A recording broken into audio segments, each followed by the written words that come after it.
میرے عزیز، کچھ لوگ ایسے ہیں جن سے عذاب قبر ہوگا ہی نہیں۔ میرے رسول کریم صلی اللہ تعالی علیہ وسلم نے ارشاد فرمایا کہ جو اللہ کے رستے میں شہید ہو گیا، یہ سنن نسائی میں موجود ہے، اسے عذاب قبر نہیں ہوگا، بلکہ ایک حدیث میں تو فرمایا حساب کتاب ہی نہیں ہوگا، اللہ بغیر سوال جواب کے جنت عطا فرما دے۔ کچھ لوگوں کو لوگوں کی بخشش پہ بھی مسئلہ ہی بنتا ہے کہ کوئی بخشا نہ جائے۔ اور ایک صاحب کہہ رہے تھے جی یہ کیا معاملہ ہے کہ جمعے کو بندہ مر گیا یا فلانا ہو گیا تو اس سے حساب کتاب نہیں ہوگا، اتنے بڑے جرم لوگوں نے اتنے پاپ، اور جمعے کو مر گیا تو بخشا جائے گا۔ تو میں نے کہا جرموں کا بھی اسے حساب اللہ لے لے گا، لیکن میاں حساب کتاب کی ڈیوٹی نہ اللہ کی ہے تو بہتر یہ ہے کہ اسی کے ہاتھ میں رہے، تو نہ اپنے ہاتھ میں لینے کی کوشش کر۔ سنن ترمذی کی حدیث۔ ہمیں پتہ نہیں کیا مصیبت ہے، ہمیں پتہ نہیں کیا مسئلہ ہے۔ ایک جنازے سے میں نکلا، آپ یقین کریں کبھی کبھی کلیجہ پھٹ جاتا ہے۔ میں ایک جنازے سے نکلا تو میرے ساتھ ایک بندہ جنازہ پڑھ کے نکلا تو کہنے لگا جی پیر صاحب دیکھیں آج کتنی دنیا آئی ہے، حالانکہ یہ بندہ اس طرح کا تھا، اس طرح کا تھا، اس طرح کا تھا۔ میں نے اسے کہا یار تجھے تو فکر ہی لگ گئی ہے کہیں جنت میں چلا ہی نہ جائے، تو اس طرح کرنا جنت کے دروازے کے سامنے کھڑے ہو جانا ڈنڈا لے کے کہ میں نے نہیں جانے دینا۔ شرم آنی چاہیے ہمیں۔ اللہ فرماتے ہیں جنت اتنی چوڑی ہے جتنے زمین و آسمان، اس کی چوڑائی زمین اور آسمان کے برابر ہے، تو ہم تو اپنے علاوہ کسی کو جانے نہیں دینا چاہتے جنت میں۔ اور بس کریں، جنت خدا کا فضل ہے، اور اللہ فرماتے ہیں میرا فضل میں جسے چاہتا ہوں عطا کرتا ہوں۔ یہ سنن ترمذی کی حدیث، اور اس کے راوی حضرت عبداللہ ابن عمر رضی اللہ تعالیٰ عنہ، نبی پاک علیہ السلام نے فرمایا جو مسلمان جمعے کے دن یا جمعے کی رات کو فوت ہو اس کو اللہ تعالیٰ قبر کی آزمائش سے محفوظ رکھتا ہے۔ جو جمعے کی رات فوت ہو جائے یا جمعے والے، یعنی جمعے رات اور جمعے کی درمیانی رات چلا جائے یا جمعے والے، تو اللہ اسے عذاب قبر سے۔ تو میرے عزیز، جو بندہ شہید ہو اس سے عذاب قبر نہیں ہوتا، جو آدمی جمعے کے دن یا جمعے کی رات چلا جائے اسے بھی عذاب قبر نہیں ہوتا۔ اور میرے رسول کریم صلی اللہ تعالی علیہ وسلم نے فرمایا جو بندہ ایک دن اور ایک رات،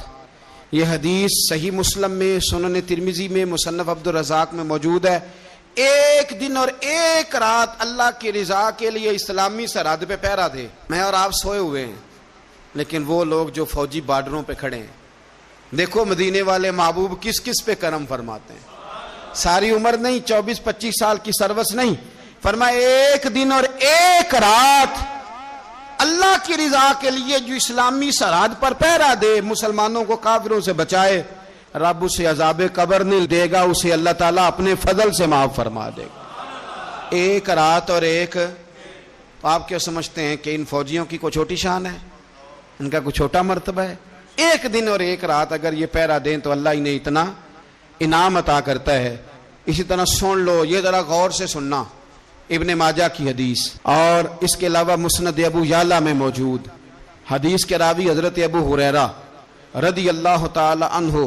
حضور صلی اللہ تعالی علیہ وسلم نے فرمایا جو شخص بیماری سے فوت ہوا، قربان جاؤں میرے محبوب نے بیماری کا نام ہی نہیں لیا، فرمایا کوئی بھی بیماری ہو، فرمایا جو آدمی بیماری سے فوت ہوا اللہ اسے شہادت کی موت عطا فرمائے گا،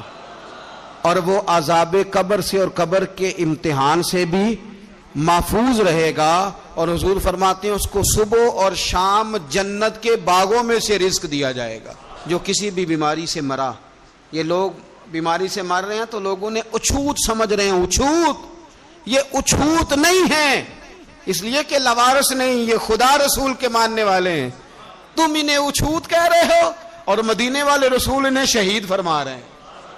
حضور نے فرمایا جو بیماری سے مرے شہید ہے، وہ قبر کے عذاب سے محفوظ رہے گا اور جنت کے باغوں میں سے اللہ رزق دے گا۔ لوگ کہتے ہیں دیکھو جی بڑا تانگ ہو کے دنیا سے گیا ہے، تو اس بندے کو بھی عذاب قبر نہیں ہوتا۔ اسی طرح جو بندہ سورہ ملک پڑھتا ہے، سنن ترمذی میں حضرت ابن عباس سے روایت ہے کہ حضور صلی اللہ علیہ وسلم کے ایک صحابی نے ایک جگہ خیمہ لگایا تو وہاں سورہ ملک پڑھنے کی آواز آتی تھی، کوئی بندہ پڑھنے والا نظر نہیں آتا تھا۔ جب حضور کی بارگاہ میں عرض کیا تو فرمایا وہاں قبر تھی اور قبر کے اندر بیٹھ کے میرا صحابی سورہ ملک کی تلاوت کر رہا۔ اگر ہمیں خسرہ نمبر یاد ہو جاتا ہے نا اپنی جگہ کا، اور ہمیں پتہ ہوتا ہے کہ میرے والا حصہ کتنے کروڑ کا ہے، اگر ساری کہانیاں ہمیں یاد ہوتی ہیں تو سورہ ملک بھی ہمیں یاد ہو سکتی ہے۔ موبائل پہ اس کو ریکارڈ کر لیں، پھر اس کو سنیں، کبھی بھی سورہ ملک میں، اور ہمارے سلسلہ عالیہ میں تو سورہ ملک وظیفہ ہے، ہمارے الوظیفۃ الکریمہ میں اعلیٰ حضرت نے لکھا ہے کہ رات کو سورہ ملک اور سورہ یاسین کے بغیر سونا نہیں۔ سورہ ملک اتنی شاندار سورت ہے کہ نبی پاک صلی اللہ علیہ وسلم نے فرمایا یہ قیامت کے دن اللہ کی بارگاہ میں ناز سے جھگڑا کرے گی اور کہے گی اے اللہ یہاں تو میرے پڑھنے والے کو جنت عطا فرما یا مجھے قرآن پاک سے علیحدہ کر دے، تو رب کریم پھر اپنے فضل سے پڑھنے والے کو جنت عطا کرے گا۔